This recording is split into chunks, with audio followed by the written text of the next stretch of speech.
It is remarkable, though not, I fear, unprecedented, how often the English climate lends itself to melodrama.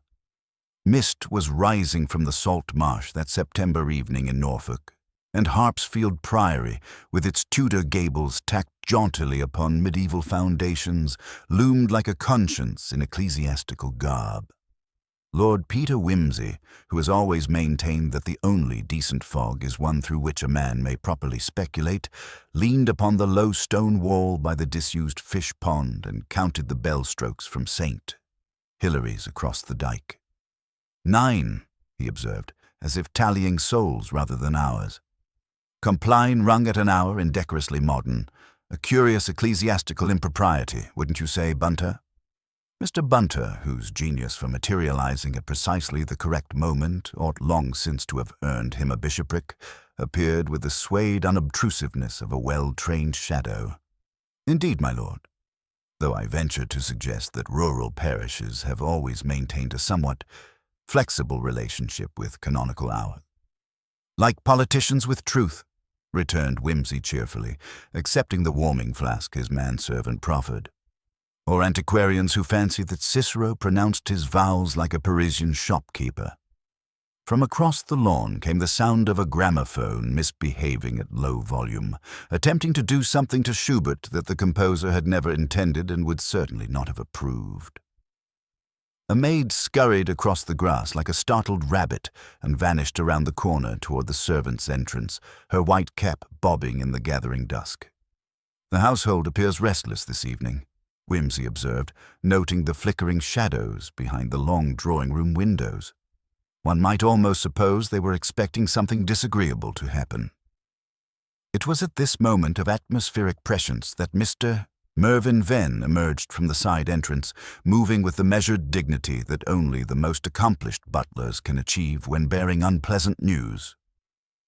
His face, normally composed in lines of professional neutrality, bore the subtle disarrangement of a man whose ordered universe had suffered an unexpected disruption. "My lord," Venn announced, his voice carrying across the misty garden with the clarity of a funeral bell. "I regret to inform you that there has been an occurrence." Wimsey straightened, his pale eyes sharpening with the sort of interest that Bunter had learned to associate with extended stays in uncomfortable country houses and conversations with increasingly nervous constables. "An occurrence, Venn. How delightfully euphemistic. I don't suppose this occurrence involves Mrs. Marlowe and a sudden disinclination to continue breathing." "I fear so, my lord." Venn's eyelids, which possessed the quality of shuttered windows, flickered once. "Mrs. Marlowe was discovered in her private sitting-room at 6:15 this evening. She appears to have departed this life sometime earlier in the afternoon." "How inconsiderate of her," murmured Wimsey, removing his hat in a gesture that managed to be both respectful and faintly ironic. "Though I suppose one cannot fault a lady for choosing her own schedule, even in matters of mortality. Natural causes, one presumes. That, my lord, remains to be determined. Dr. Fenning has been summoned, as has Inspector Craddock from Norwich.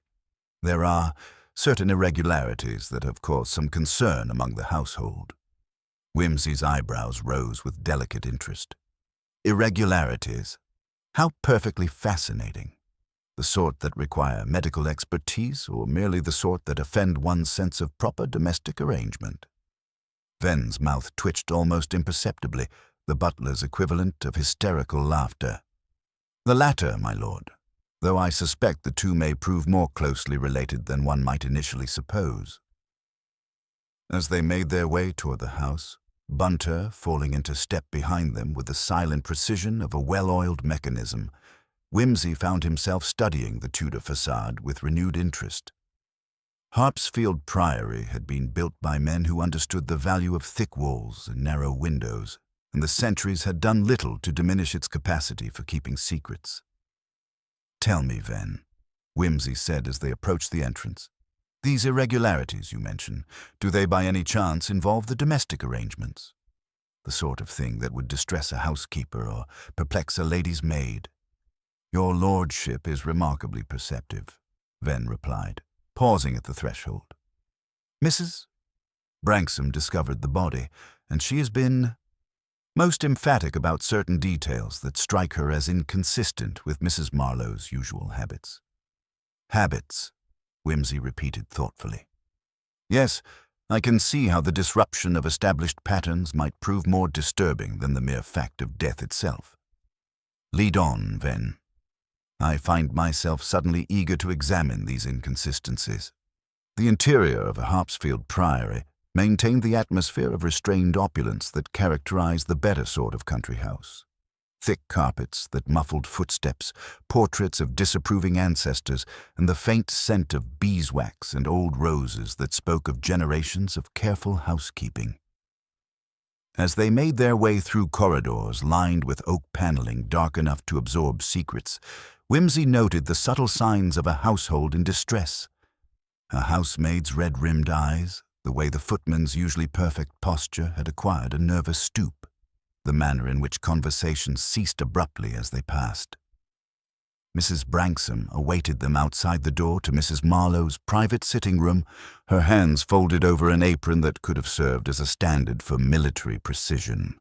She was a woman of perhaps 50, with a sort of competent face that suggested she had spent decades maintaining order in a world determined to embrace chaos. "My lord," she said, inclining her head with exactly the degree of respect appropriate to a peer of the realm who had arrived under tragic circumstances. "I am Mrs. Branksome, the housekeeper. I must apologize for the distressing nature of the situation." "My dear Mrs. Branksome," Wimsey replied, "I assure you that distressing situations are rather my specialty. I understand there are certain domestic peculiarities that have caught your attention."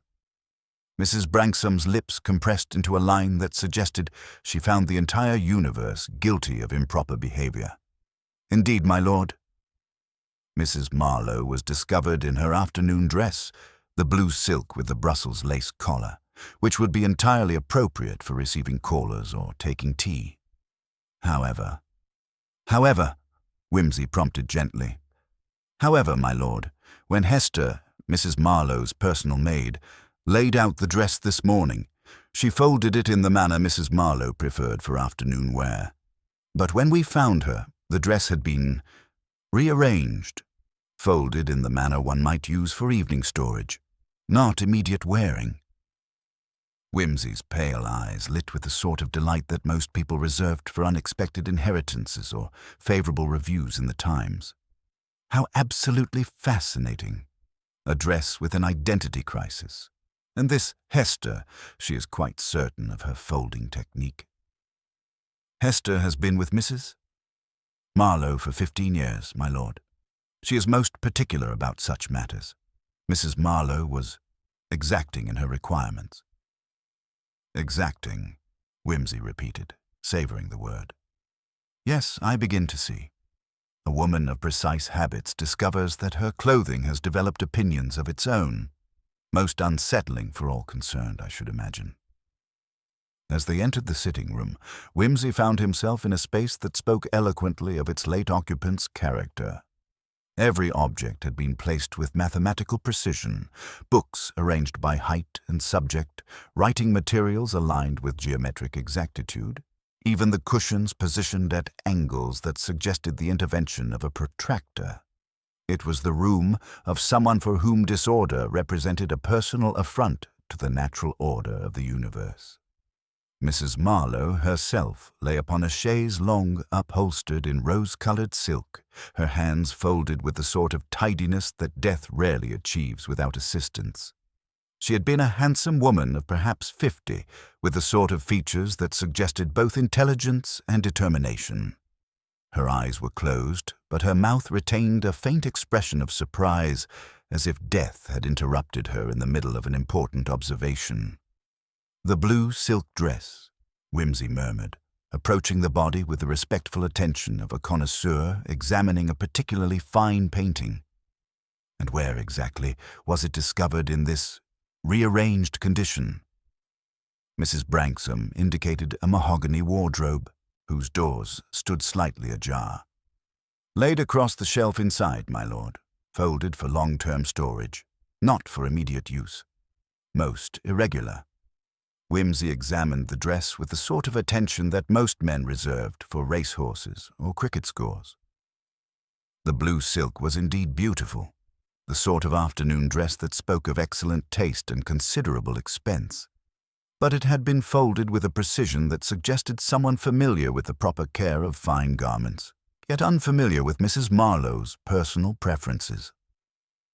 "Bunter," Whimsy said softly, "your professional opinion, if you please." Bunter approached the wardrobe with the reverent air of a scholar consulting a particularly valuable manuscript. "The fold lines suggest competence, my lord, but not intimacy. Someone who understands the general principles of garment care, but lacks knowledge of the specific preferences of the wearer." "Precisely," Whimsy murmured. "Someone who knew how to fold a dress, but not how Mrs. Marlowe preferred her dresses to be folded, most illuminating. He turned his attention to other details of the room. A silver salver on the writing desk bearing a small but distinct smudge of what appeared to be coal dust, a window that had been left slightly ajar despite the evening chill, and a bell pull that hung with suspicious straightness as if recently adjusted. "Tell me, Mrs. Branksome," Whimsy said, his voice carrying the sort of casual interest that experienced criminals had learned to find deeply alarming, was Mrs. Marlowe in the habit of rearranging her own clothing after it had been properly laid out? "Never, my lord. Mrs. Marlowe was most particular about maintaining established routines. She would no more have refolded a dress than she would have died at an inconvenient hour." Whimsy's smile was as sharp as winter sunlight. "Ah, but that, my dear Mrs. Branksome, is precisely what she appears to have done. The question that now presents itself is whether she did so voluntarily, or whether someone assisted her in this final breach of domestic protocol." Outside, the bell of St. Hilary's tolled once more, its sound muffled by the gathering mist. Whimsy cocked his head, listening with the sort of attention that suggested he found the quality of the sound significant. "A bell that does not echo," he murmured to himself. "How very curious. One might almost suppose that sound itself has developed a reluctance to linger in this particular atmosphere." As Dr. Fenning's motor car crunched up the gravel drive, followed shortly by the more official vehicle of Inspector Craddock, Whimsy found himself studying the scene with the sort of methodical attention that had made his reputation among those who appreciated the finer points of criminal detection. "Bunter," he said quietly, "I believe we shall be staying rather longer than originally planned. Do be so good as to unpack the evening clothes. Something tells me that the mystery of the maid who folded the wrong dress is going to require our most careful attention." The gramophone in the drawing-room had fallen silent, and the only sound now was the whisper of mist against the windows and the distant, mournful cry of sea-birds returning to roost. In the gathering darkness of a Norfolk evening, Harpsfield Priory settled into the sort of expectant quiet that suggested secrets were preparing to reveal themselves to those patient enough to listen. Inspector Craddock arrived with the methodical bearing of a man accustomed to extracting truth from reluctant witnesses. He was a solid, practical fellow whose notebook had seen more confessions than most confessionals, and he approached the business of questioning servants with the systematic precision of an experienced auditor examining suspicious accounts. "We'll start with the personal maid," Craddock announced, settling into Mrs. Marlowe's morning room with the air of a man prepared for a long siege. "This business about the dress wants clearing up before we proceed further." Hester Whitmore entered with the cautious dignity of someone whose entire professional reputation hung upon the proper arrangement of silk and lace. She was a neat, unremarkable woman of middle years, with hands that spoke eloquently of 15 years spent handling fine fabrics with reverent care. "Now then, Miss Whitmore," Craddock began, his pencil poised above virgin paper, "tell us about this morning's routine with Mrs. Marlowe's clothing." "I laid out the blue silk at precisely 1:15, Inspector," Hester replied, her voice carrying the measured cadence of someone accustomed to giving detailed instructions. Mrs. Marlowe was most particular about her afternoon dress, the bodice folded with tissue between the layers, the skirt arranged along the natural seam lines to prevent creasing. She had worn that particular dress every Tuesday for the past month. Wimsey, who had positioned himself near the window where he could observe both the witness and the garden beyond, interjected gently, "And you are quite certain of your folding technique, Miss Whitmore?" "Absolutely certain, my lord. Mrs. Marlowe inspected my work regularly.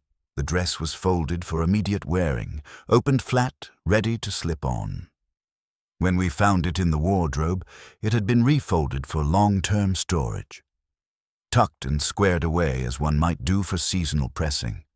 Mrs. Marlowe would never have accepted such treatment of her afternoon wear." "Who else in the household would know the proper method of folding such a garment?" Craddock inquired. Hester's composure flickered almost imperceptibly. "Anyone might fold a dress, Inspector, but to fold it correctly for Mrs. Marlowe's particular requirements, that would require intimate knowledge of her preferences." Thomas Hartwell, the young footman, followed with the nervous energy of youth confronted by official scrutiny.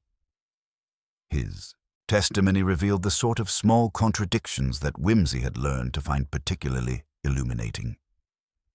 "I was polishing the silver in the butler's pantry from 2 until 4, sir," Thomas reported, his voice carrying a slight tremor.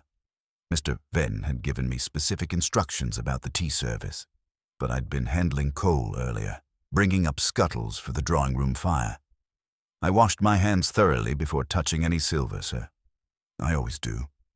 Yet there was coal dust on the salver in Mrs. Marlowe's sitting room," Wimsey observed mildly. Thomas's eyes widened with genuine alarm. "I never entered that room, my lord. That's strictly Hester's responsibility. I wouldn't presume to dust Mrs. Marlowe's private sitting room."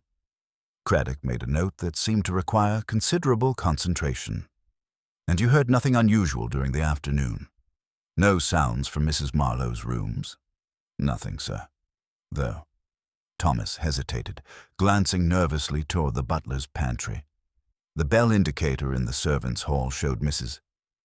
Marlowe's sitting room at 3:30, but it didn't ring properly.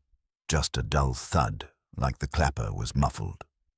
Mr. Venn, when summoned, provided testimony with the unflappable precision that only the most accomplished butlers could achieve when their household's reputation hung in the balance. Mrs. Marlowe maintained a most regular schedule, Venn reported, his voice carrying the sort of authority that came from decades of managing domestic crises. Tuesday afternoons were reserved for correspondence and charitable business. She expected no callers after luncheon and had given specific instructions that she was not to be disturbed. "And the household clocks?" Wimsey inquired, his pale eyes fixed on Venn with uncomfortable intensity. "The hall clock lost 4 minutes during the night, my lord. I wound it this morning, but it may have shifted again. I shall attend to it immediately."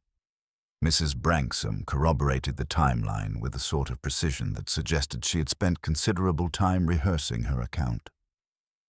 "I went to Mrs. Marlowe's sitting room at 6:15 to discuss dinner arrangements," she stated firmly. Mrs. Marlowe was always punctual about such matters. "When she failed to respond to my knock, I took the liberty of entering and discovered the situation. The Reverend Mr. Thistlethwaite arrived as the interviews concluded, bringing with him the sort of clerical authority that made even inspectors straighten their ties. His testimony, however, introduced a curious temporal contradiction that caused Wimsey's eyebrows to rise with delicate interest.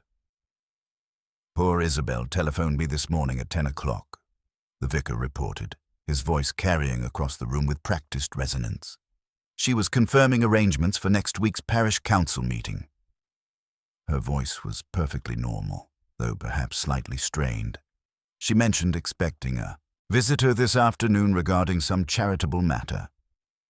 Craddock consulted his notes with growing puzzlement. "A visitor who never arrived, according to your staff, Mr. Venn." "Indeed, Inspector." No callers were received after luncheon. Whimsy rose from his position by the window, his movements carrying the sort of languid precision that suggested his mind had reached some preliminary conclusion. "How fascinating," he murmured, his voice carrying just enough amusement to make everyone present slightly uncomfortable. A bell that rings without echoing, coal dust that appears without explanation, a visitor who was expected but never arrived, and a dress that developed independent opinions about proper folding techniques. One might almost suppose that Tuesday afternoon at Harpsfield Priory had become subject to some rather unusual domestic arrangements. As the mist pressed closer against the windows, and the servants retreated to their quarters, with a sort of hushed urgency that suggested gossip was about to achieve epidemic proportions, Whimsy found himself contemplating the curious mathematics of household routine and the possibilities inherent in disrupting it. "Tomorrow, Craddock," he said quietly, "we must pay particular attention to those who understand the precise mechanics of domestic service. Someone in this household knows exactly how long it takes to fold a dress, ring a bell, and arrange an alibi." Morning arrived with the sort of pale, grudging light that September reserves for occasions of particular solemnity. Inspector Craddock returned to Harpsfield Priory, armed with fresh resolve and a telegram from Norwich that had arrived with the dawn post. Dr. Fenning's preliminary examination had confirmed death by natural causes, a weak heart succumbing to sudden strain, though the curious domestic arrangements remained as inexplicable as ever. "We have developments, my lord," Craddock announced, spreading his papers across the morning-room table with the satisfaction of a man whose investigation had acquired proper direction. "Mrs. Marlowe's nephew arrived late last evening, claims he was delayed by signal trouble outside Ipswich, but the timing strikes me as remarkably convenient." Whimsy, who had spent the early morning examining the bell mechanism in Mrs. Marlowe's sitting room with jeweler's precision, looked up from his contemplation of the device's peculiar acoustic properties. Ah, the inevitable relative with expectations. How refreshingly predictable.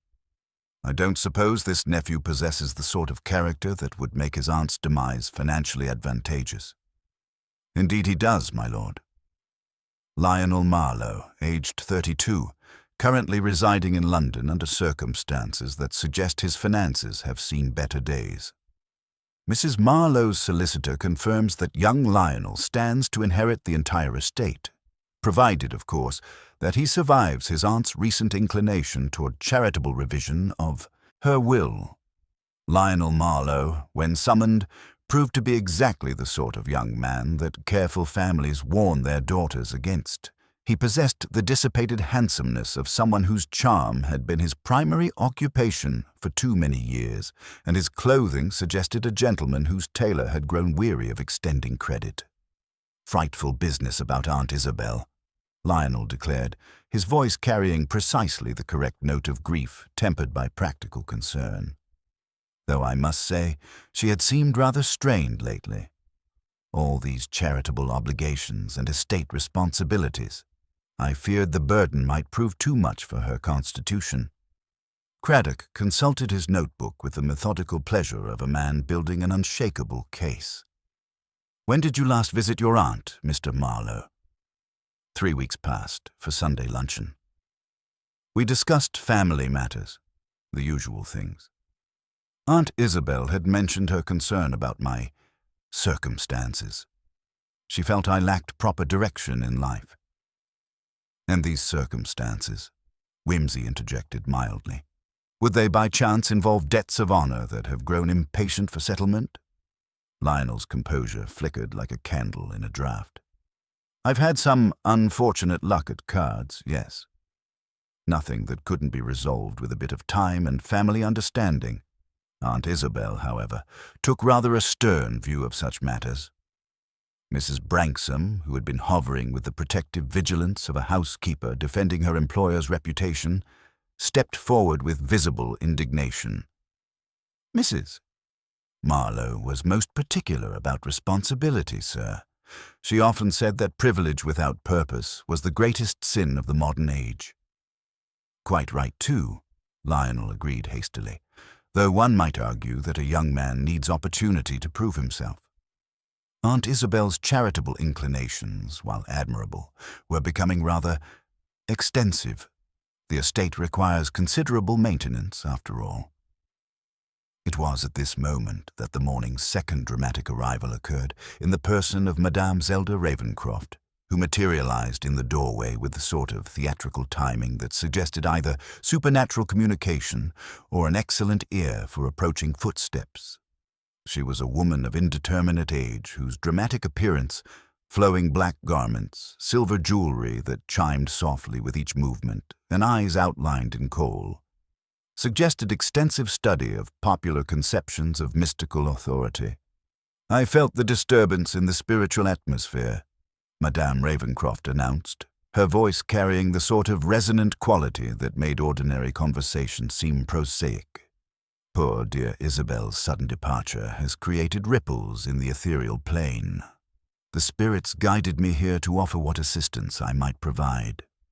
Whimsy regarded this apparition with the sort of fascinated attention that naturalists reserve for exotic specimens.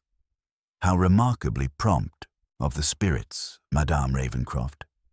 I don't suppose they mentioned any specific details about the manner of Mrs. Marlowe's transition to their realm? The veil between worlds grows thin in times of great emotional disturbance, Madame Ravencroft replied, her eyes assuming the distant quality of someone receiving urgent communications from beyond. I sense deception, betrayal of trust, the corruption of family bonds by desperate greed. Mrs. Marlowe's essence lingers, seeking justice for wrongs committed within her own sanctuary. Lionel shifted uncomfortably, his nervous energy increasing perceptibly. Really, this theatrical nonsense serves no useful purpose. Aunt Isabel was a practical woman who had little patience for supernatural speculation. Yet she consulted me regularly, Madame Ravencroft countered with wounded dignity. Every Tuesday afternoon for the past 2 months. She sought guidance about family matters and the proper disposition of her worldly goods.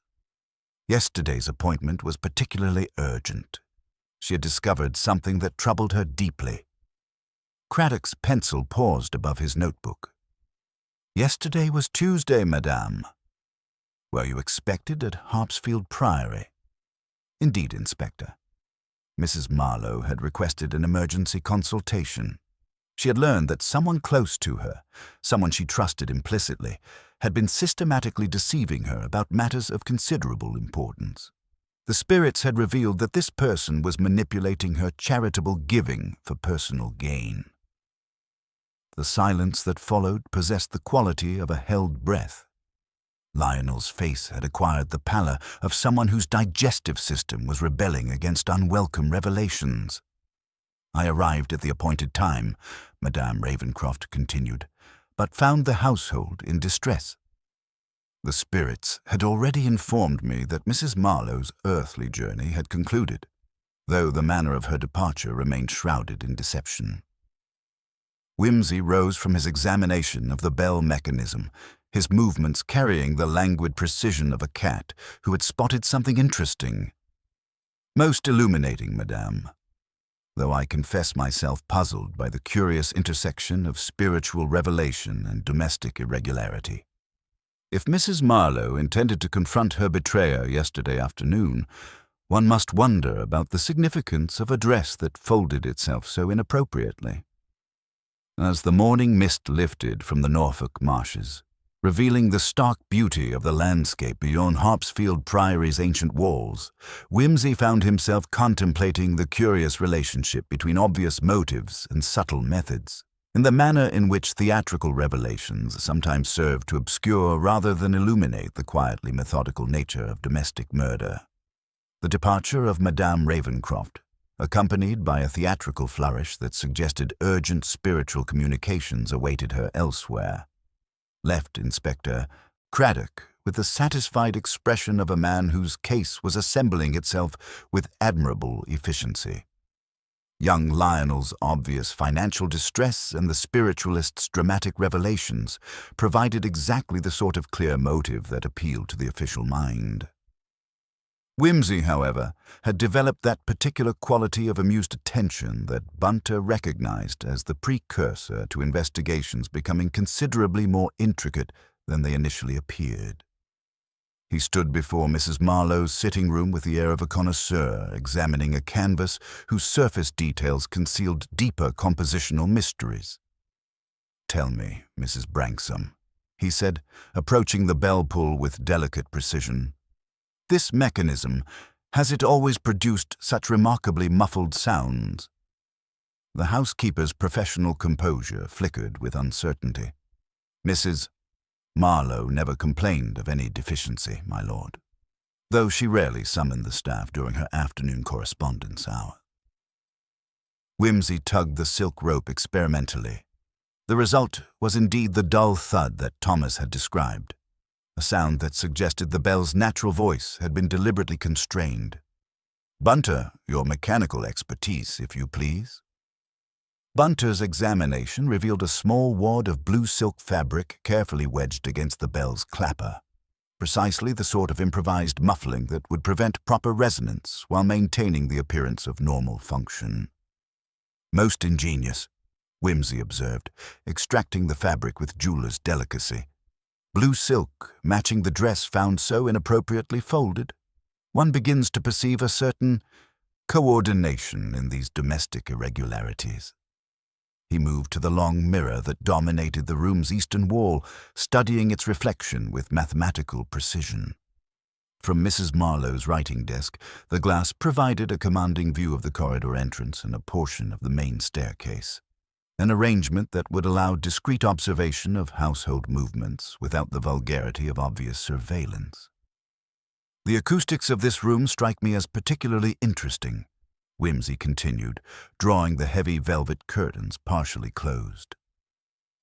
The immediate dampening of sound was remarkable. Even their conversation seemed to acquire a muffled, confidential quality. These draperies, combined with the unusually thick walls, notice how solid they sound when tapped, create an environment remarkably resistant to the transmission of noise. Inspector Craddock frowned at this seemingly frivolous observation. "Surely the household arrangements are less significant than young Marlowe's obvious motive, my lord." "Oh, I quite agree that Lionel presents all the conventional qualifications for our murderer," Whimsy replied with that dangerous mildness that experienced observers had learned to find alarming. "But I confess myself fascinated by the precision with which these physical details have arranged themselves. Someone has taken considerable trouble to ensure that specific actions could be performed without detection." He knelt to examine the Persian carpet beneath the window, where subtle impressions in the thick pile suggested repeated passage between the writing desk and the wardrobe. "Mrs. Branksome, your household cleaning schedule. When would this carpet normally be brushed?" "Every Tuesday morning, my lord. Agnes attends to it while Mrs. Marlowe takes breakfast." Yet these impressions are clearly of yesterday's making. Someone traversed this path multiple times during the afternoon, someone who understood exactly when the room would be unobserved and undisturbed. Whimsy rose and examined the coal-dusted salver on the writing desk, noting the distinct thumbprint that marred its otherwise perfect surface. "This smudge, when would the silver normally be polished?" "Yesterday morning, my lord." Agnes is most particular about maintaining the proper standard. Yet someone with coal-dusty fingers handled this piece during the afternoon. Someone who was not Thomas, according to his testimony, since he washed thoroughly before touching any silver and claims never to have entered this room. Bunter, who had been conducting his own systematic examination of the room's appointments, approached with the quiet satisfaction of a scholar who had discovered a significant textual variant. "If your lordship will observe, the window catch shows recent adjustment. The mechanism has been carefully oiled to prevent any sound during opening or closing." "Excellent, Bunter." "And your professional assessment of the time required to refold a silk dress from immediate wearing configuration to long-term storage?" 5 minutes for complete accuracy, my lord. Less if one were willing to accept imperfection, but Mrs. Marlowe's standards would require careful attention to proper creasing and tissue placement. Whimsy nodded thoughtfully. 5 minutes of uninterrupted concentration, a significant interval in a household governed by precise routine. He turned to Mrs. Branksome with renewed interest. The afternoon schedule. Where would each staff member be during the crucial hours between luncheon and tea time? Mrs. Branksome recited the domestic choreography with the precision of a military commander. Hester in the sewing room, Thomas in the butler's pantry, Venn conducting his weekly wine inventory, the housemaids attending to the upper floors, Cook preparing for dinner service. Each person in their designated location, following patterns established through years of careful routine. A most admirably organized household, Whimsy observed, everyone in their proper place, performing predictable tasks at predetermined intervals. One might almost set one's watch by such precision, or exploit it if one understood the timing sufficiently well. He moved to the window that had been found ajar, testing its silent operation and noting the clear view it provided of the servants' entrance and kitchen garden. From this position, one could observe the household's movements without being observed in return. Most convenient for someone who required advance warning of approaching interruptions. Inspector Craddock's patience was beginning to show signs of strain. "My lord, while these domestic details are doubtless fascinating, we have clear evidence pointing toward young Marlowe's guilt." Whimsy turned from the window with that expression of delighted discovery that suggested his investigation had reached a crucial juncture. "Indeed, Inspector, young Lionel possesses every obvious qualification for our murderer. Motive, opportunity, and sufficient desperation to make murder seem reasonable. He is, one might say, perfectly suited to the role of obvious suspect. Then we proceed with his arrest.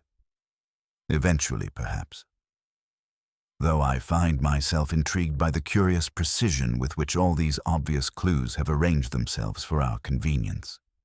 A muffled bell that indicates without ringing, a strategically positioned mirror, a window prepared for silent operation, and a dress folded by someone who understood garment care but not Mrs. Marlowe's personal preferences. As afternoon shadows lengthened across the Norfolk landscape, Whimsy contemplated the elegant mathematics of domestic routine and the possibilities inherent in exploiting predictable household patterns. Someone at Harpsfield Priory possessed intimate knowledge of servant schedules, understood the acoustic properties of specific rooms, and had taken considerable care to manipulate physical evidence in support of a predetermined conclusion. The question that remained was whether this someone had committed murder or merely arranged an elaborate deception to conceal a death that had occurred through entirely natural causes.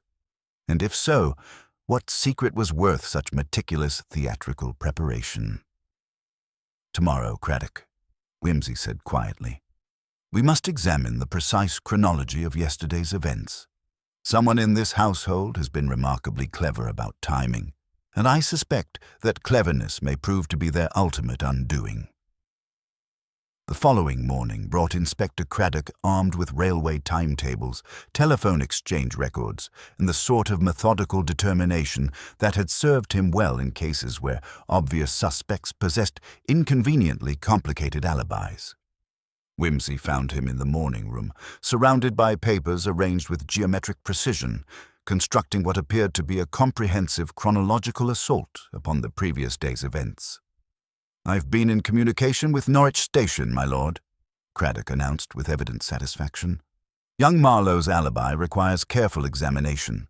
The 3:15 from London was indeed subject to delays, but not nearly as extensively as he claimed." Whimsy settled into the window seat with the languid grace of someone prepared to observe the systematic demolition of convenient explanations. "How refreshingly thorough of you, Inspector. I don't suppose the railway authorities were able to provide specific details about passenger movements." "Indeed they were, my lord. The guard distinctly remembers Marlowe. Nervous gentleman, kept checking his pocket watch, inquired repeatedly about arrival times. But here's the curious thing. The train reached Norwich at 4:20, not 5:30 as claimed." Signal delays added perhaps 20 minutes, no more.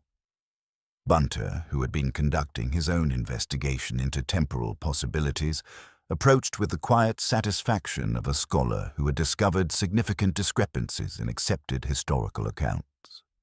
"The local omnibus schedule confirms Inspector Craddock's observations, my lord.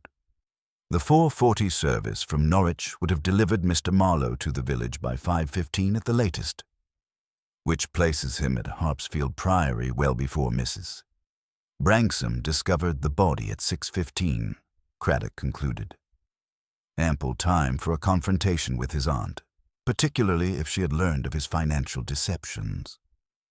Whimsy examined the railway timetable with the sort of attention that most people reserved for sacred texts. Most illuminating, though I confess myself intrigued by certain temporal inconsistencies that extend beyond young Lionel's creative relationship with punctuality. He rose and approached the telephone apparatus that occupied a position of prominence in the morning room's corner. The device bore subtle signs of recent use, the receiver slightly displaced from its proper position, a faint smudge on the speaking tube that suggested nervous handling. "The telephone exchange records," Craddock continued, consulting his notes with prosecutorial precision, "show 3 calls placed from this number yesterday afternoon. 10 o'clock to the vicarage, lasting 4 minutes. 3:40 to a Norwich number, Madame Ravencroft's residence. Conversation of 7 minutes. And most significantly, a final call at 4:25 to the railway station, inquiring about train delays." Whimsy's pale eyes acquired the sort of sharpness that suggested these temporal details had arranged themselves into a pattern of considerable significance. 3 calls, Inspector, yet according to Dr. Fenning's examination, Mrs. Marlowe expired sometime between 3 and 4 o'clock. One might reasonably inquire about the identity of the person making that final railway inquiry. Mrs. Branksome, who had been summoned to clarify domestic procedures, displayed visible discomfort at this observation. "Mrs. Marlowe was most concerned about punctuality, my lord. If she expected a visitor, she would naturally wish to know about any delays." "Quite reasonable," Whimsy agreed mildly, though one wonders why she would need to inquire about delays to a train that her expected visitor had presumably already boarded in London. Unless, of course, someone else was making inquiries on her behalf after she had become indisposed. To test this hypothesis, Whimsy proposed a systematic examination of household timing. With Bunter's chronometer providing Greenwich accuracy, they measured crucial intervals, 58 seconds from the servants' hall to Mrs. Marlowe's door at an unhurried pace, 42 seconds at a footman's efficient trot. From the morning room telephone to the sitting room extension required 22 seconds for someone familiar with the house's layout. "Consider the bell mechanism," Whimsy continued, demonstrating the muffled effect created by the silk fabric wedged against the clapper. At precisely 3:25, a silent summons could announce itself to the servants' indicator board while producing no audible ring in the corridor. Someone familiar with the household's acoustic properties arranged this deception. The morning mist that had shrouded Norfolk was lifting, revealing the stark beauty of the marshland and the isolation that made Harpsfield Priory ideal for activities requiring privacy. Whimsy noted how the sea mist would have provided perfect cover for movements between house and village during the crucial evening hours. "The omnibus driver admits visibility was virtually nil after 5 o'clock, Craddock reported. Passengers were mere shadows boarding and alighting. Perfect conditions for someone wishing to travel unobserved. Hester, re-examined about her afternoon routine, provided testimony that revealed further temporal impossibilities. "I went up with fresh blotting paper at 2:40, my lord, but didn't enter the room as the kitchen bell was ringing. When I returned an hour later to prepare the evening dress, I noticed nothing unusual about the blue silk. It remained properly arranged for afternoon wear. Yet the dress was discovered refolded for storage," Whimsy observed. "Someone accomplished this transformation between your afternoon visit and Mrs. Branksome's discovery at 6:15. Someone who understood garment care but lacked intimate knowledge of Mrs. Marlowe's specific preferences. Thomas, questioned again about the coal-dusted salver, provided the crucial detail that completed the timeline puzzle. "I handled the salver before luncheon, my lord, when Mr. Venn asked me to collect Mrs. Marlowe's correspondence. I washed thoroughly afterward, but coal dust clings terribly. I never entered her sitting room after that. It would have been presumptuous." Yet the salver appeared in her sitting room bearing fresh coal dust, Whimsy noted. Someone moved it there during the afternoon, someone whose hands bore traces of coal handling despite claims of careful washing. As the evidence accumulated, a clear pattern emerged. The telephone calls suggested continued activity well past Mrs. Marlowe's estimated time of death. The domestic arrangements had been carefully manipulated to create false impressions of timing and presence. Most significantly, someone with intimate knowledge of household routines had exploited predictable patterns to construct an elaborate deception. "We are not investigating a murder disguised as natural death," Whimsy concluded quietly, "but rather a natural death that has been theatrically staged to appear suspicious. Someone discovered Mrs. Marlowe's body and, instead of summoning help immediately, spent considerable time arranging evidence to support a predetermined narrative. The question that remained was why someone would choose such elaborate misdirection over simple honesty, and what secret was valuable enough to justify transforming a tragic but natural death into the appearance of domestic murder. "Tomorrow, Craddock," Whimsy said, watching the last wisps of mist dissipate across the Norfolk landscape, "we must determine who possessed both the knowledge and the motive to orchestrate such an intricate performance. Someone in this household understands that the most effective lies are built upon foundations of carefully manipulated truth."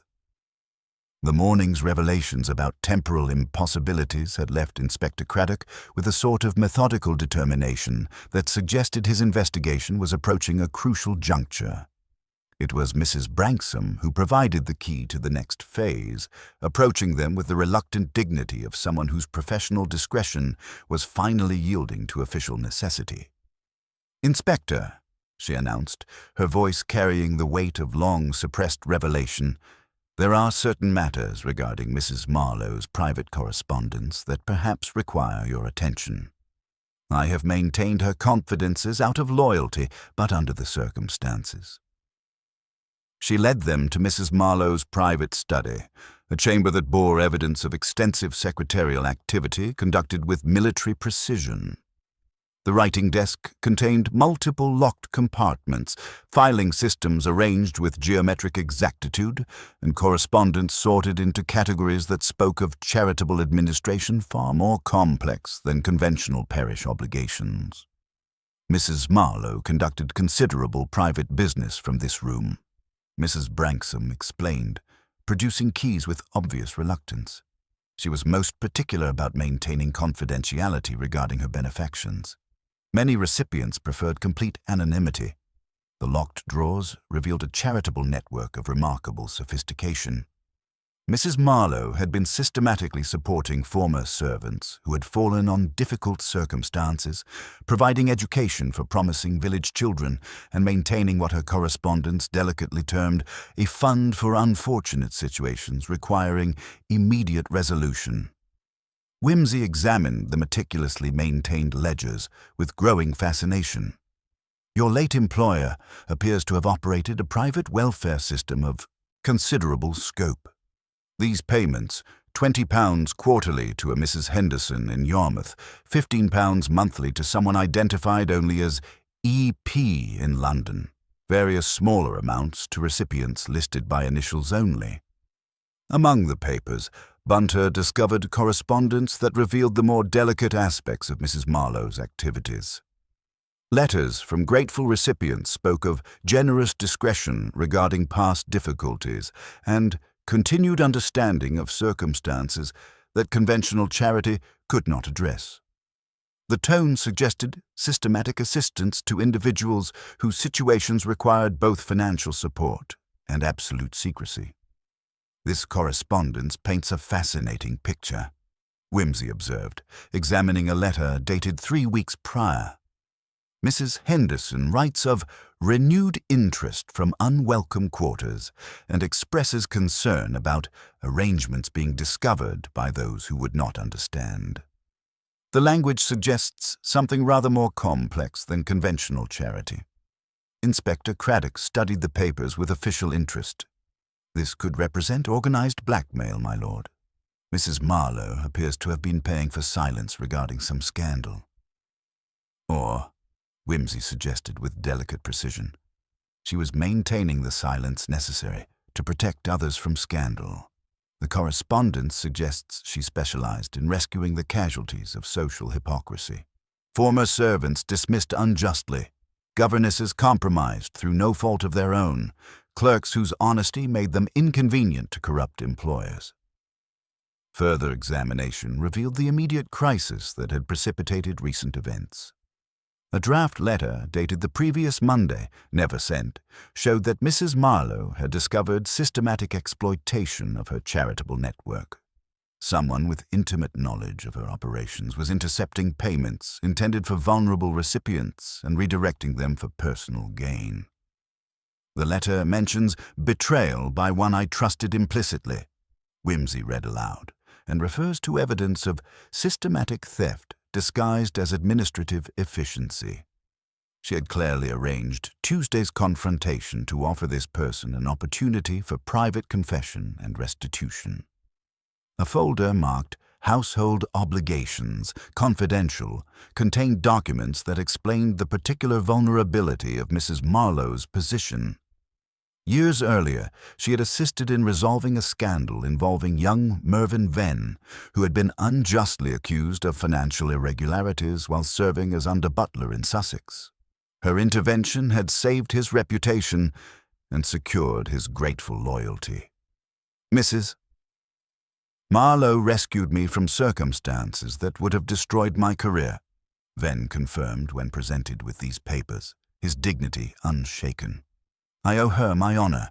If you suspect me of betraying that trust, you wrong both me and her memory. My dear Venn, Whimsy replied gently, I suspect you of nothing except incandescent gratitude, though such loyalty, once established, creates opportunities for less scrupulous individuals to exploit.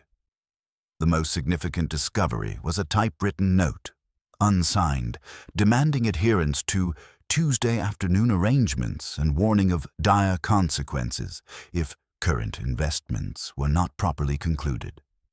Bunter's analysis of the typeface revealed characteristics matching the parish hall. Remington, its capital T, stamped deeper than other letters. The ribbon changed mid-line. The parish typewriter is available to anyone with access to the hall, the Reverend Mr. Thistlethwaite confirmed when consulted, his expression combining horror with embarrassment. Mrs. Marlowe had recently mentioned irregularities in charitable fund administration. She intended to investigate thoroughly. Physical evidence connected these discoveries to established clues with damning precision. The coal dust found on Mrs. Marlowe's silver salver matched residue on the threatening correspondence, suggesting the blackmailer's trade involved handling coal. The timing of the typewritten demands corresponded exactly with the period when Mrs. Marlowe had begun questioning her charitable expenditures. Someone with access to these records, Whimsy concluded, studying the comprehensive files, could easily identify vulnerable recipients and manipulate the system for considerable profit. The question that remains is whether Mrs. Marlowe's natural death interrupted this confrontation, leaving someone desperate to cover their tracks through elaborate theatrical misdirection. Mrs. Branksome confirmed that Mrs. Marlowe had seemed increasingly troubled during recent weeks, spending long hours reviewing records and making discreet inquiries about payment recipients. She mentioned discovering irregularities that suggested someone was taking unconscionable advantage of trust placed in them. As afternoon shadows lengthened across the Norfolk landscape, The investigation had revealed a complex web of obligation, gratitude, and carefully maintained secrets. Mrs. Marlowe had operated in the shadowy territory between conventional charity and systematic protection, using her resources to shield the vulnerable while maintaining the discretion necessary for such protection to remain effective. Someone discovered Mrs. Marlowe's body, Whimsy observed, and realized that her death would expose years of systematic exploitation. The muffled bell, the refolded dress, the manipulated timeline, all designed to create confusion while they arranged more permanent protection for their secret.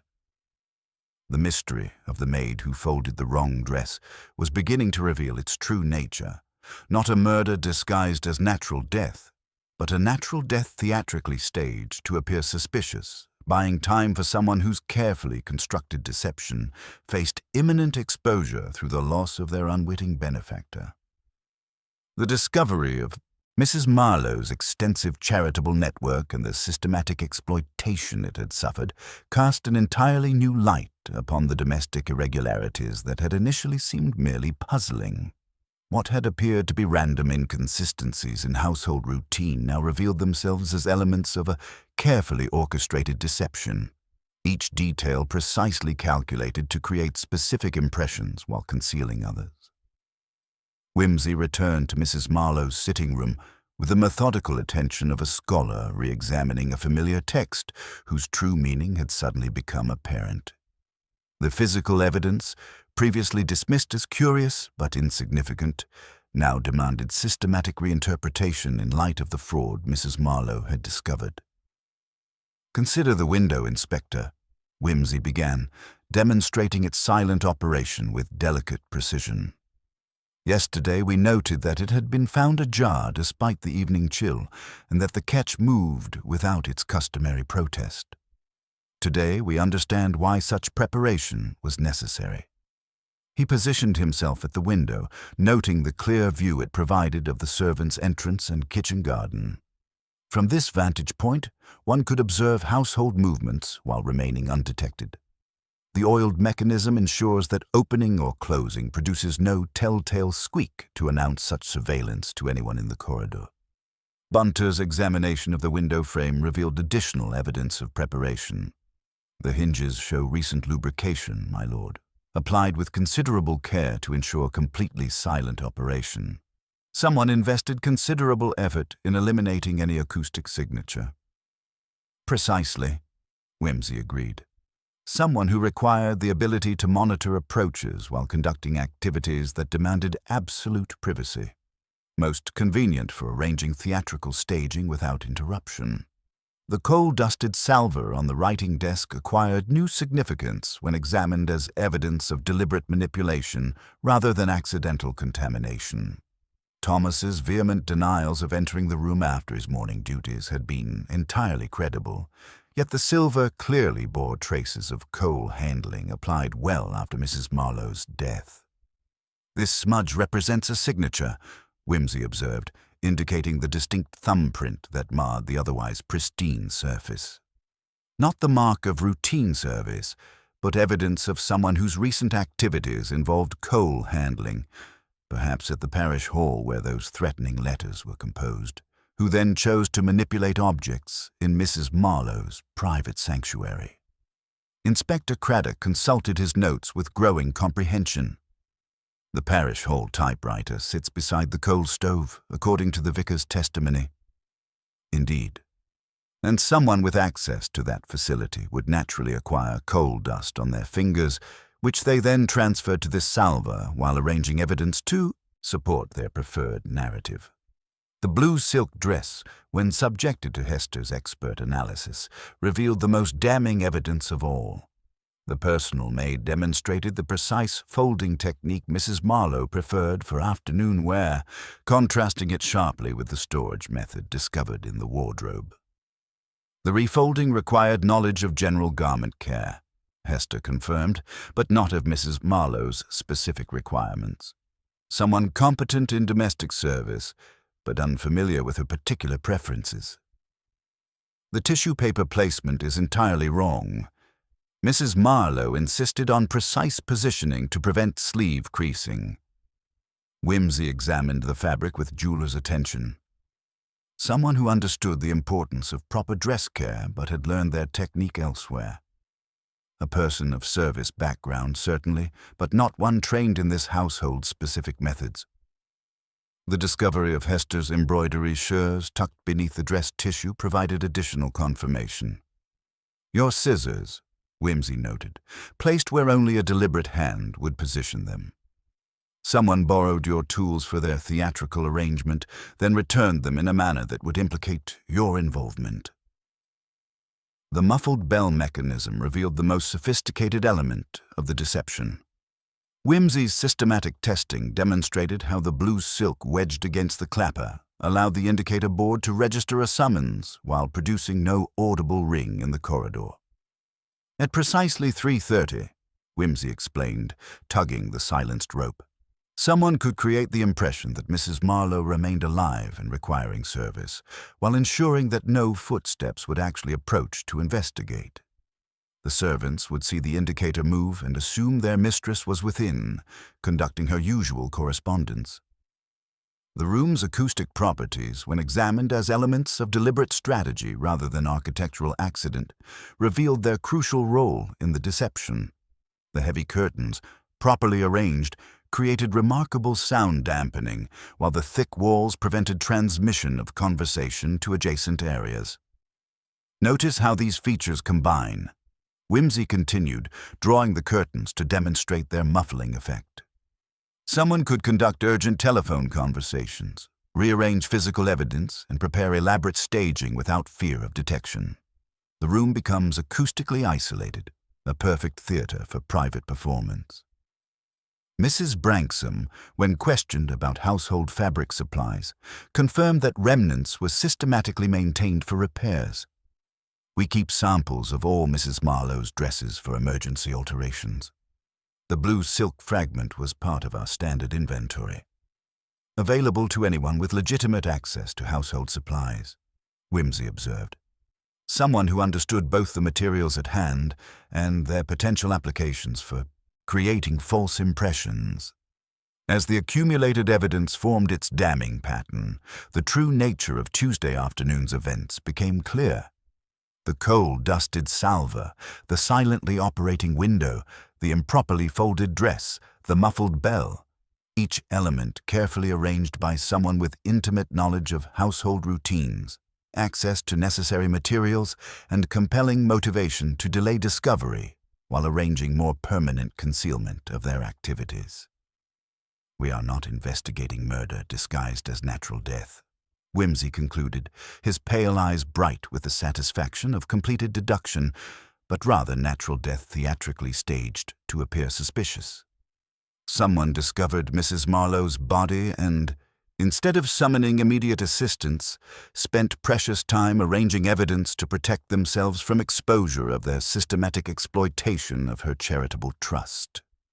The question that remained was the identity of this theatrical director, and Whimsy suspected that tomorrow's demonstration would provide the final, incontrovertible proof of their elaborate deception.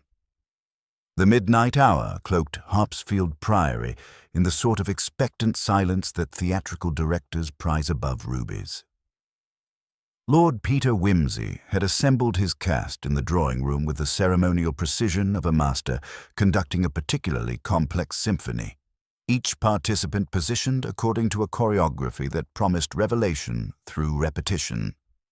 "Ladies and gentlemen," Whimsy announced, his voice carrying the authority of someone who had spent considerable time arranging this evening's entertainment, "we shall tonight perform a modest domestic ballet, a reconstruction of Tuesday afternoon's events with mathematical precision. Each of you will replay your claimed movements while I observe the acoustic and temporal relationships that bind your testimonies together." The assembled company regarded this proposal with varying degrees of enthusiasm. Lionel Marlowe fidgeted with the nervous energy of someone whose alibi had already proven disappointingly flexible.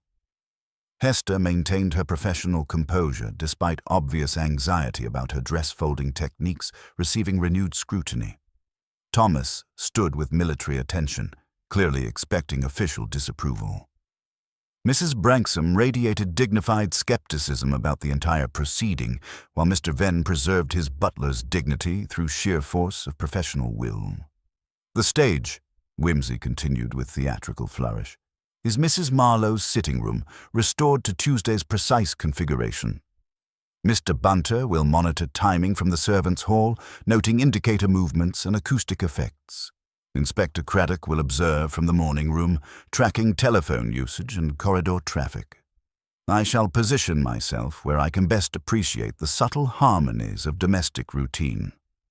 What Wimsey did not announce was his intended observation post.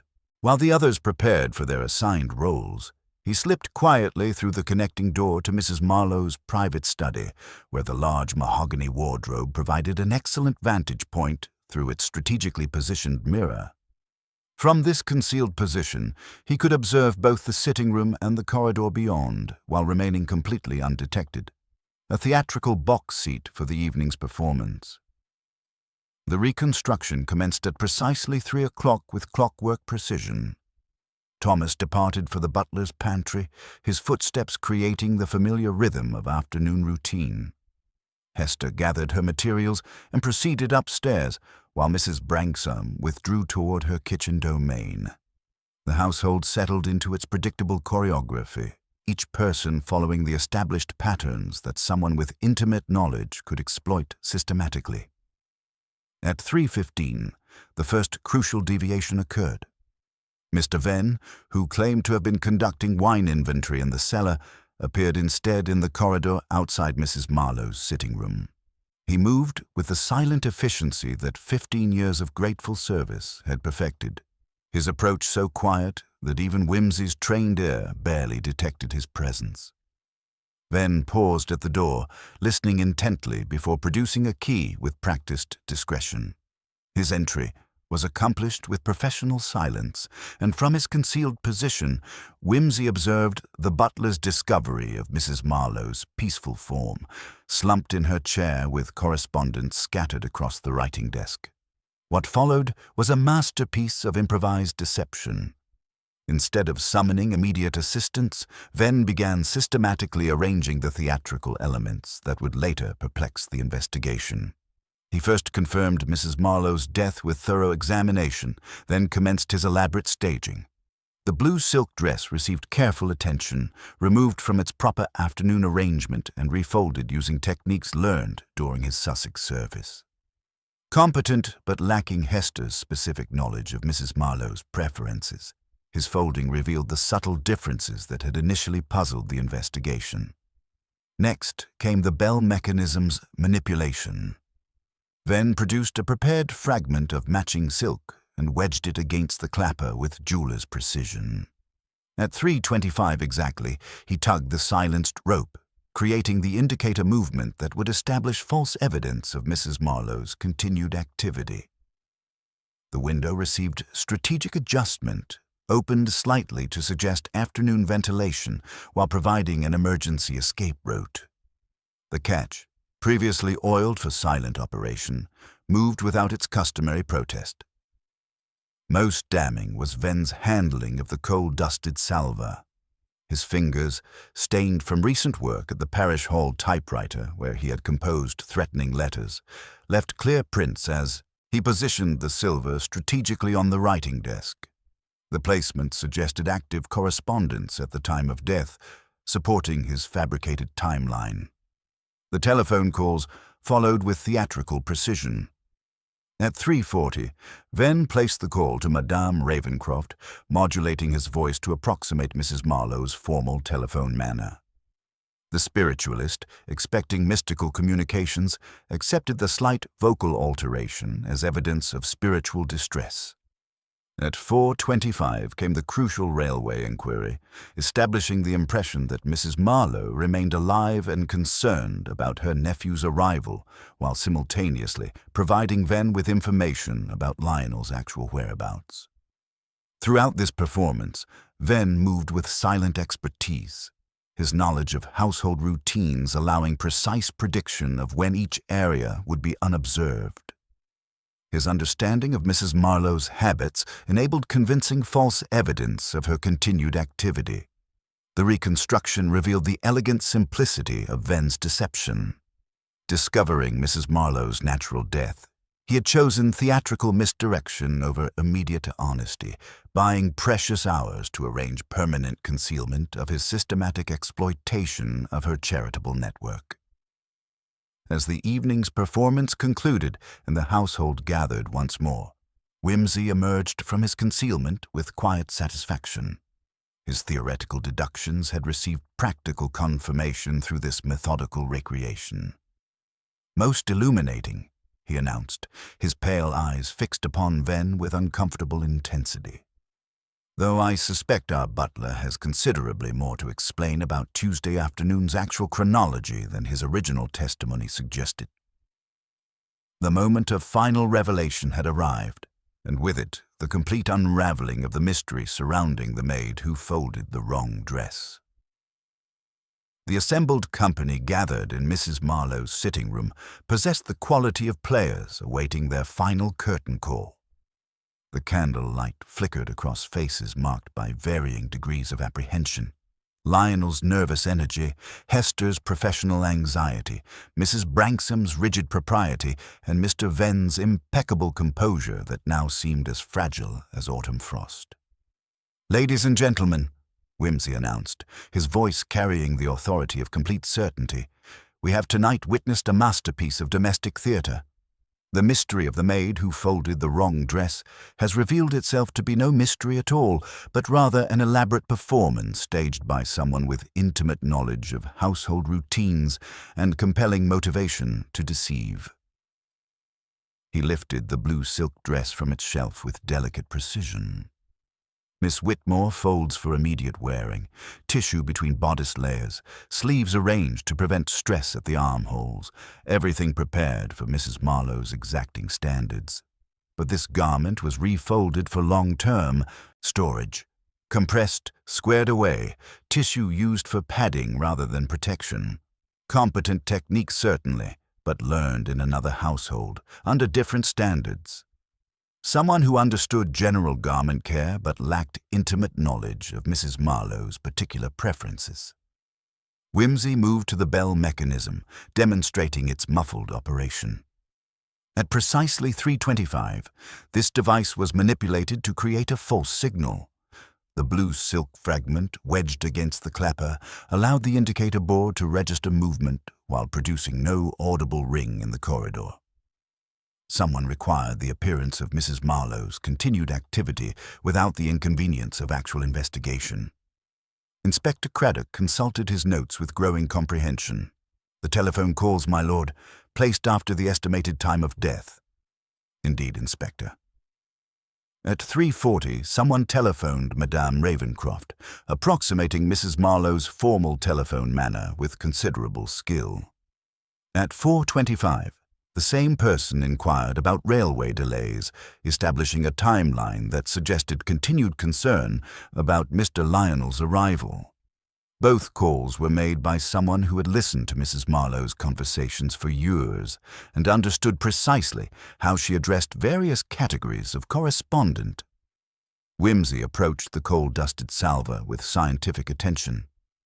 "This smudge represents not accidental contamination, but deliberate manipulation.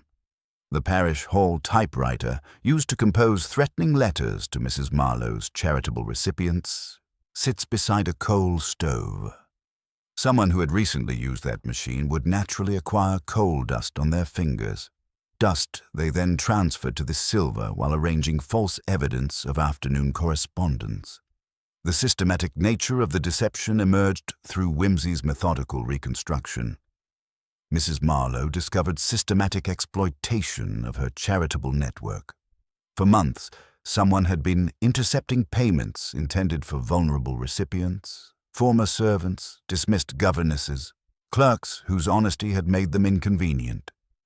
The amounts were carefully calculated to avoid detection, the recipients too scattered and vulnerable to compare notes about reduced payments.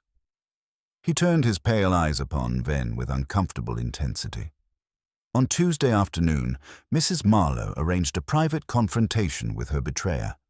The strain of discovering such systematic deception by someone she trusted implicitly proved too much for her weak heart.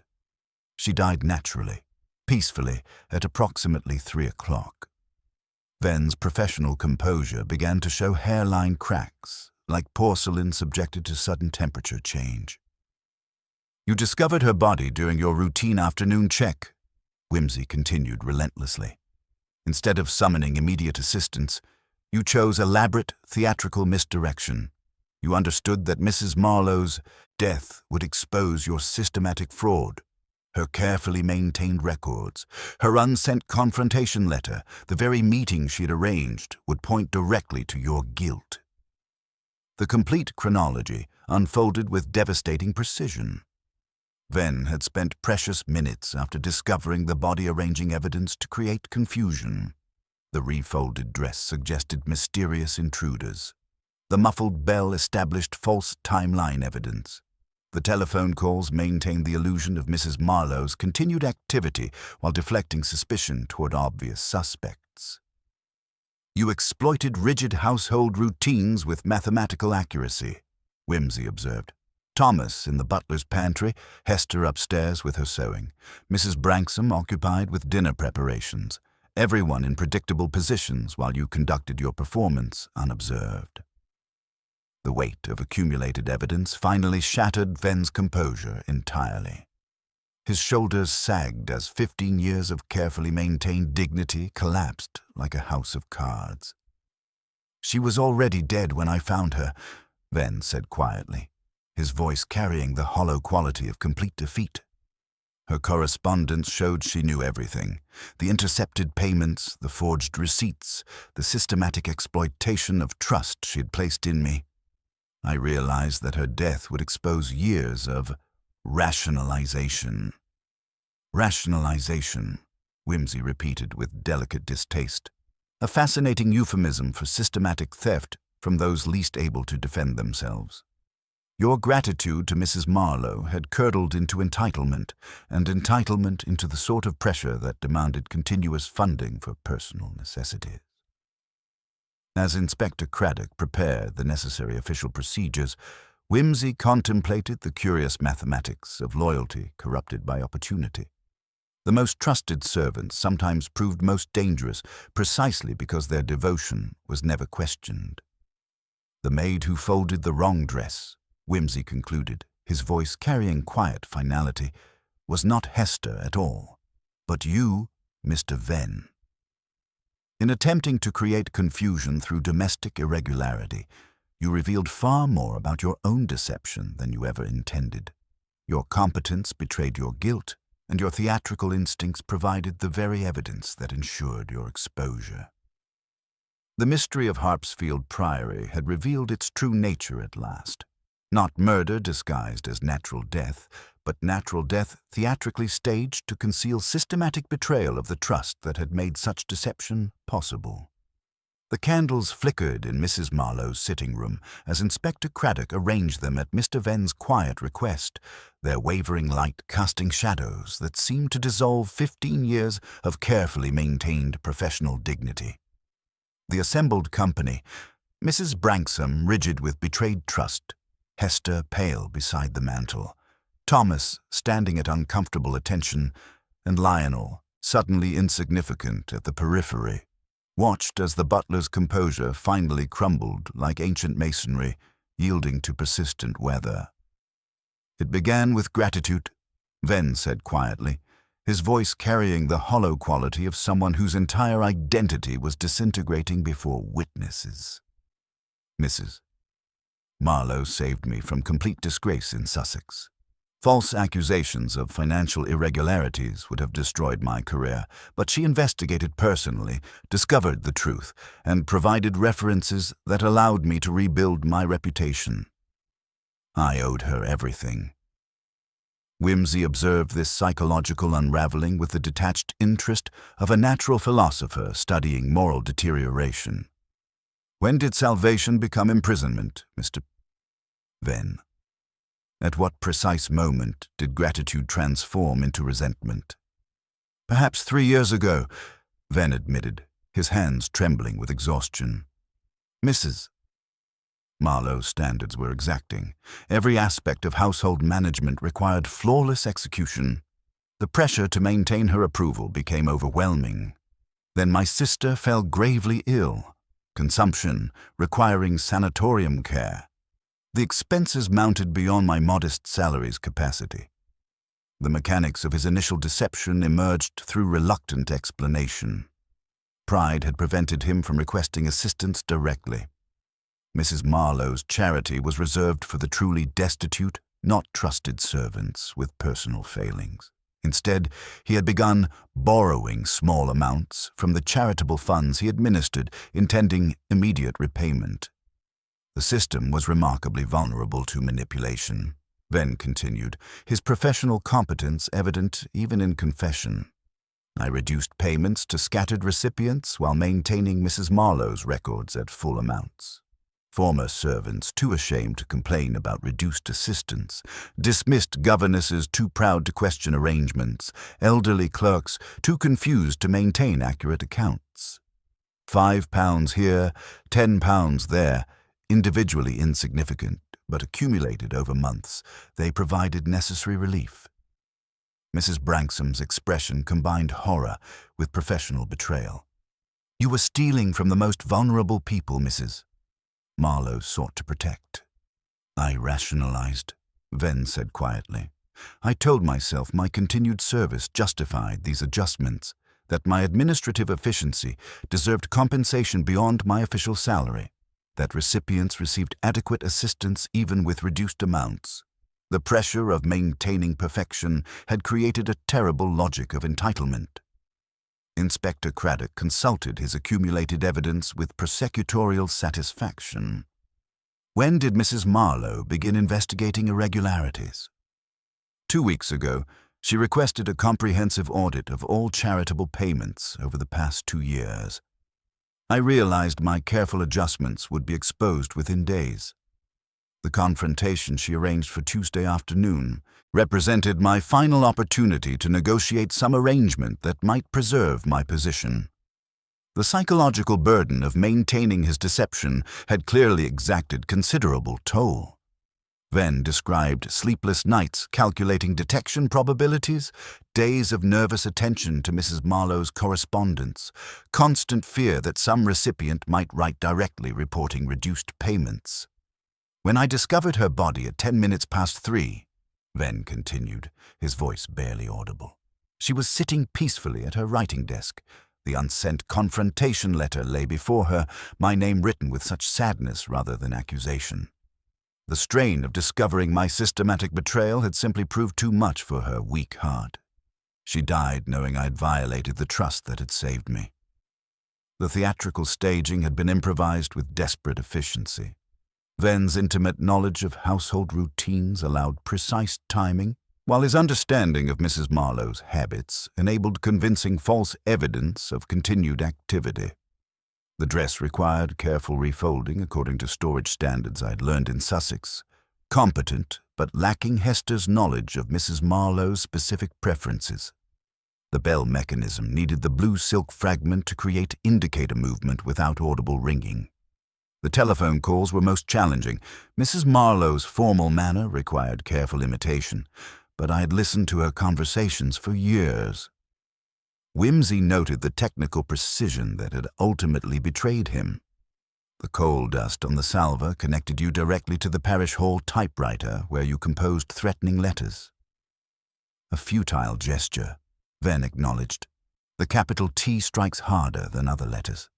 A mechanical signature I failed to consider. Mrs. Marlowe possessed moral courage that made intimidation impossible. The letters only strengthened her resolve to expose what she termed unconscionable exploitation of trust. As the full scope of his systematic betrayal became clear, Venn's remaining composure dissolved entirely. I never intended murder. Everything afterward was simply panic. Theatrical misdirection to buy time while I arranged more permanent concealment. But my performance contained the very evidence that ensured exposure.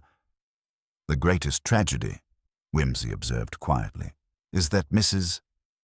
Marlowe's boundless generosity might well have assisted your sister had you trusted her with honest confession. Your elaborate deception proved far more destructive than your initial, understandable human failing. As Inspector Craddock moved forward with formal procedures, Venn offered no resistance. He stood broken in his impeccable uniform, the carefully constructed facade of 15 years' service crumbling in the flickering candlelight.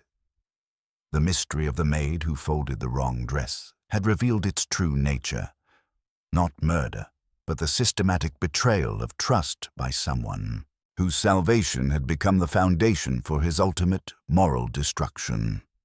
The candles guttered as the door opened, their flames extinguished by the Norfolk wind that carried the distant, mournful cry of seabirds across the marshes.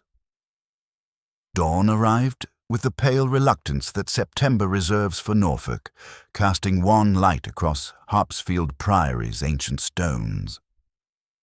Lord Peter Wimsey stood in the morning-room, contemplating a cup of tea that had achieved the temperature and consistency of moral disappointment. Inspector Craddock had departed with his prisoner before sunrise, leaving the household to navigate the curious aftermath of revelation. One observes, Wimsey remarked to Bunter, who was arranging their departure with characteristic precision, that cold tea possesses remarkable properties as a metaphor for human affairs. Like testimony, it deteriorates rapidly when left unattended, and no amount of reheating can restore its original virtue. Mrs. Branksome approached with the dignity of someone whose professional world had been fundamentally reorganized overnight. The charitable recipients will receive immediate restoration of their proper payments, my lord. Mrs. Marlowe's solicitor has been most cooperative in rectifying Mr. Venn's adjustments. Excellent, Wimsey replied, adjusting his coat with mathematical precision, though one wonders whether the psychological damage can be so easily remedied. Trust, once systematically betrayed, requires considerable rehabilitation. Young Lionel appeared with the sheepish expression of someone whose obvious guilt had served as convenient misdirection. I say, Lord Peter, I must apologize for my creative relationship with railway timetables. The truth is rather prosaic. Moral cowardice, not homicidal intent. How refreshingly ordinary of you, Wimsey observed with gentle irony. Your aunt might well have assisted your difficulties had you trusted her generosity rather than your theatrical instincts. Hester received particular acknowledgment for her professional expertise. Your dress-folding technique proved invaluable, Miss Whitmore. Domestic competence, properly analyzed, provides more reliable evidence than fingerprints. The subtle differences between your method and Venn's revealed identity more clearly than any confession. Thomas stood at respectful attention, still troubled by the coal dust implications. Bunter will provide you with proper silver cream, Wimsey assured him, for the silver, not the conscience. The latter improves naturally through honest service. As they prepared to depart, Wimsey found himself drawn once more to Mrs. Marlowe's sitting room, where morning light had dispelled the Gothic atmosphere, revealing merely the sanctuary of a generous woman whose trust had been systematically violated. The classical philosophers understood, he mused, that the greatest tragedies arise not from malicious strangers, but from the corruption of those relationships we trust most implicitly. Aristotle would have recognized Venn's moral deterioration as inevitable once gratitude transformed into entitlement. He lifted the blue silk dress that had provided their central clue. The maid who folded the wrong dress was never a maid at all, but a butler whose competence ultimately betrayed his guilt. 15 years of grateful service had curdled into systematic exploitation, a fascinating study in the psychology of moral deterioration. Inspector Craddock consulted his pocket watch. The morning train to London departs shortly, my lord. Quite adequate time for final observations, Wimsey replied. I confess myself struck by the elegant simplicity of Venn's deception, a natural death theatrically staged to appear suspicious. buying precious time while he arranged more permanent concealment of his systematic fraud. As their motor car crunched across the gravel drive, Whimsy contemplated the curious mathematics of human gratitude and its capacity for moral fermentation. "Bunter," he said quietly, "remind me never to rescue anyone from complete disgrace unless prepared to monitor their gratitude for signs of dangerous transformation.